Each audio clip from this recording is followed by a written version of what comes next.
Hey everyone, how you doing today? One of the things I love about this channel is our ability to grow our influential collection of experts. And of course, we have Emil bringing us different cities and locations that I know nothing about.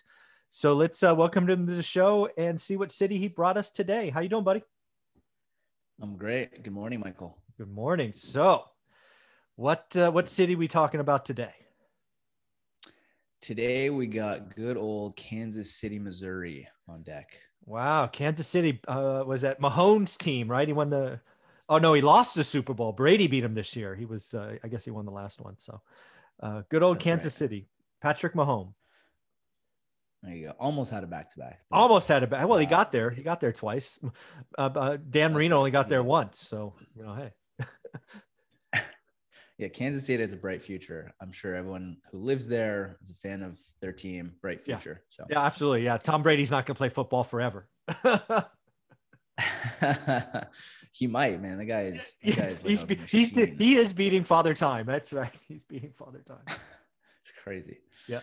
All right. I'm right. sorry. I So digress. our MSA, Kansas. No worries. All right. So Kansas City actually borders, the MSA name is just Kansas City. It borders Missouri and Kansas state lines. Okay. Our greater MSA population for Kansas City is 2.2 million, which ranks it number 31 in the country. I didn't know it'd get over 2 million. I was going to think like 1.5. So 2.2 mil. Huh? That's beefy. Yeah. No small city. And that covers 8,472 square miles, the MSA. Okay, that makes sense. And folks, we do the square miles because it's important to understand there's cities like San Francisco, which is really small, and then there's cities that are really large. And I what 8,000 square miles? That's kind of medium for what we've been going over the last 3 or 4 months. So pretty cool. Yep. All right. And then according to census data, our city population for Kansas City proper is 495,000, which is 319 square miles. Any guesses as to where that ranks across the country? What number? Oh, I'm going to go with the nice round number of, 495. well, let's say the big old number city number 63. I don't know. 38. Oh, wow. Wow. So there's only 38. 37 cities bigger than that. That's interesting. Okay. All right. Yeah, exactly. And 495,000, which is surprising. So yeah, but that's 20% of the metro, right? That's correct. Okay. That makes sense. All right. All right. So our MSA population growth, this is, I'm sure people who have Kansas City on their radar or already invest there has seen some awesome growth. The MSA population growth since 2010, according to census data, 7.4% since 2010. Well, so that's pretty beefy. Again, right? You get over kind of the natural 2 to 3%. That's positive growth. That makes sense. Okay. Yeah, and people I know who invest in Kansas City, they say it's only gotten harder and harder. Values have run up, and so they're not. I mean, it's good if you have property, but if you're trying to get in, been a little bit tougher. It sounds like. Okay. Our city population growth is right in line there, 7.7% since 2010. So the city is growing as well. Yeah, it makes sense. So you got okay. All right. All right. Any guesses on median household income? Oh, I'm going to go 56.5. I think that's your closest yet. 54,194. That was a close one. I'm going to call that a win. I'm within 5%. There you go. One day you're just going to get it right. I'm going to nail it. Our number of units of housing stock in Kansas City registers at 926,000, which is 32% renter occupied. And that's according to John Burns data. Again, that's kind of right in line, right? We're seeing these big cities kind of 68% owner occ, 32% renter. I wonder what that means for the suburbs because, I wonder if the suburbs are getting more or less rentals. But anyways, I digress. I'm just trying to piece it together. It seems like every big city, right, over 1 million, it's all right around that 32% renter. So it's something to think about. Yeah, especially on these Midwest cities, which we've been covering a lot of. Mm-hmm. Yeah, and this is John Burns data according, I believe, to November of 2020. So Yeah, close enough. I'm sure as time progresses and they're able to get more data from all the shakeup of COVID and people moving, I wonder how these stats will change. That's a good question. Yeah, it'll be interesting. Looking back 12 months from now, 18 months. Yeah. Right. So our 2020 single family permits estimate, according to John Burns, 5,695, which is up 22.7% year over year. Okay. Moving into home price and rent. So given we had a median household income of 54,194, any guesses as to the entry level single family home price, which again, as a reminder, is a home that recently sold for a price equal to 80% of the market's median sales price? I'm going to go 224. This one was lower. I was expecting it to be higher as well. It's 178,800. Really? 178,800. Yeah. Okay. All right. And again, this is according to John Burns as of November 2020. As we all know, prices have gone way higher. A little bit since 6 then. months. Yeah. So I actually wouldn't be surprised if it's right around the number you're talking about now. Yeah. Okay. Interesting. So existing median home price, 253,100, according to John Burns. Okay. The median single family rent on that entry level home, which was 178,800. The median single family rent on that is 1,430. Again, according to Oh, that's more than I expected. So that's it. You know, you can cash flow that, right? You buy the average home at $180. You get that kind of rent. You know, you get a 30-year mortgage below 4%. You know, that's, you know, that cash flows, right? 25% down. That makes sense. Totally. Our year over year rent growth on that entry level home up 5.5%, which is healthy compared to some of the stuff we've been talking about. Yeah. That's significant. That shows you demand, right? And in the kind of the supply constraints. I bet you it's up even more since, I would think. Yep. I bet you're right.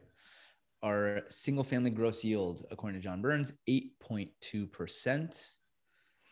All right. Yeah. In my world, that's average. So you're if you're one of my students, if 8.2 is average, your job's to go find 9s and 10s, right? It's harder. It takes work.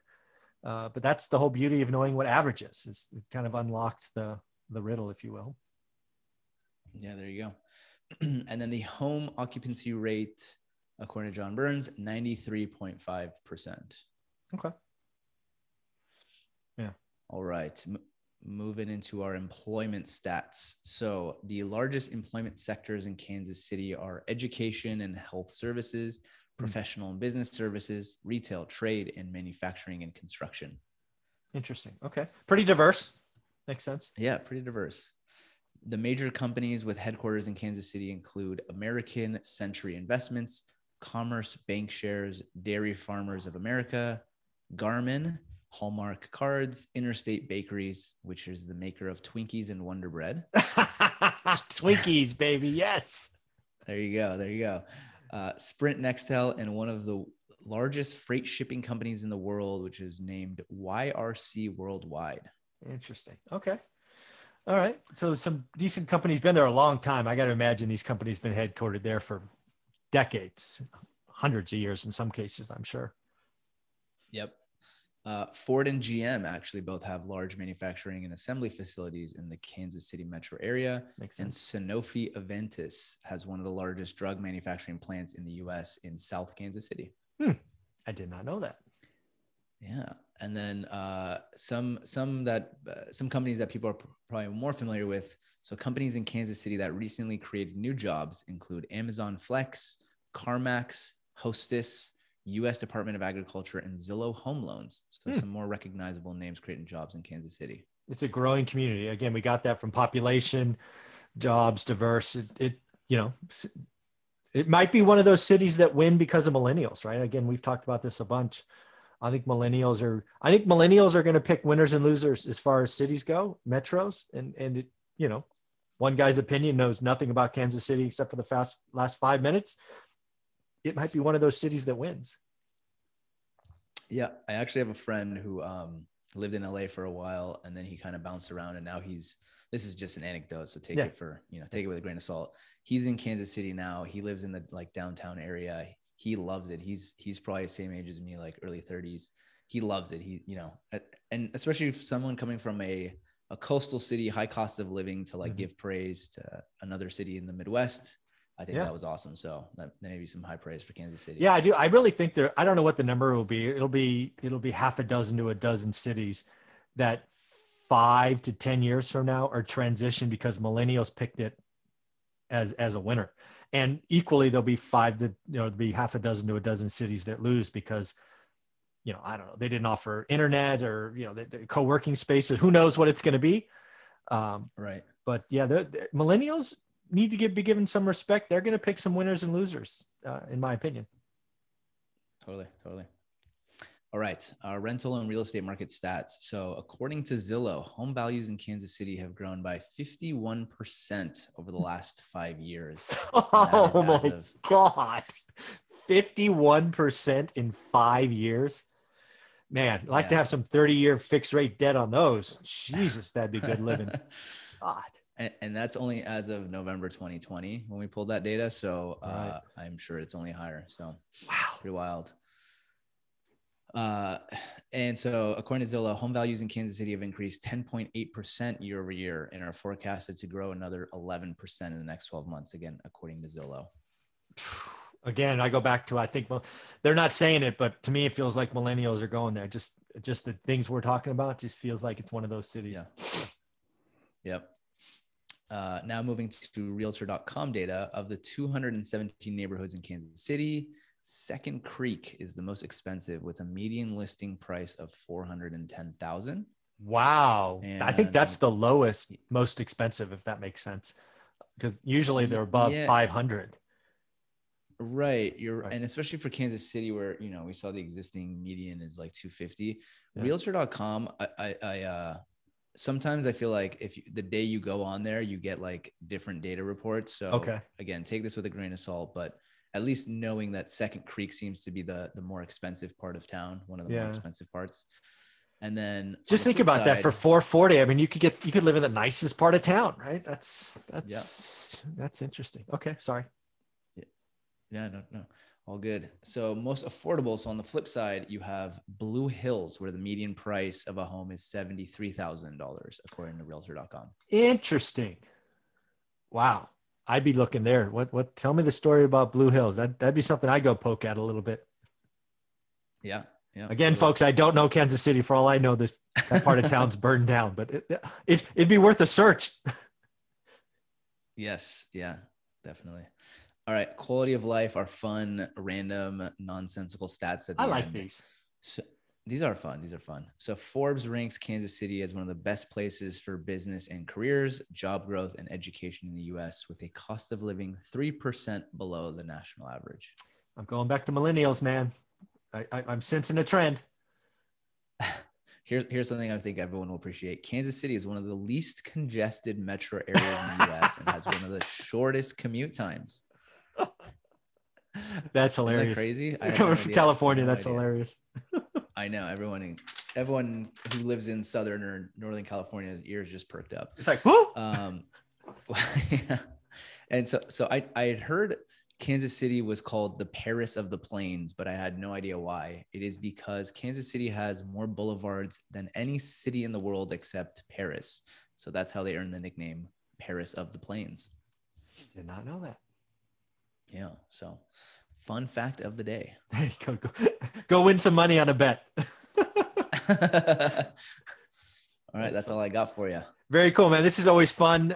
Folks, if you want to get a part of this, you want to recommend a city, do me a favor, check the link below for Roofstock. Go to Roofstock, check out the cities that they support, because that is kind of the rule of the game. It has to be a city that Roofstock covers. Sign up for it. And if you end up using Roofstock, you can get $1,000 back. Thanks, buddy. This is a lot of fun. Thanks, Michael. Talk to you soon. Yep.